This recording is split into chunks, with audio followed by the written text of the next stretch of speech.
અમદાવાદમાં મેડિકલ ફેક્ટરીમાં લાગી ભીષણ આગ. આગના કારણે થઈને અફરાતફરીનો માહોલ.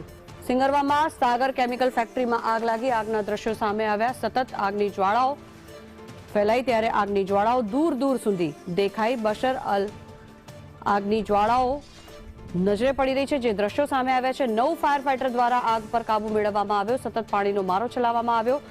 મહત્વનું છે કે કયા કારણોસર આગ લાગી છે તેની પર તપાસ હાથ ધરવામાં આવી રહી છે. સાગર કેમિકલ ફેક્ટરીમાં ભીષણ આગ લાગી હોવાના આ દ્રશ્યો સામે આવી રહ્યા છે. ત્યારે જે રીતે આ દ્રશ્યો સામે આવ્યા છે, ખૂબ જ વિકરાળ સ્વરૂપ આગે ધારણ કર્યું છે. સાગર કેમિકલ ફેક્ટરીના આ દ્રશ્યો સામે આવ્યા, જેમાં આગ પર સતત પાણીનો મારો ચલાવી મહાજહેમતે આગ પર કાબુ મેળવવામાં આવ્યો છે. સાગર કેમિકલ ફેક્ટરીના આ દ્રશ્યો હાલ આપ જોઈ રહ્યા છો. જો કે આગ લાગવાના કારણે થઈને અફરાતફરી સર્જાઈ હતી. સતત પાણીનો મારો ચલાવવામાં આવ્યો. આગ પર કાબુ મેળવવા માટે મહા મહેનત કરવામાં આવી છે.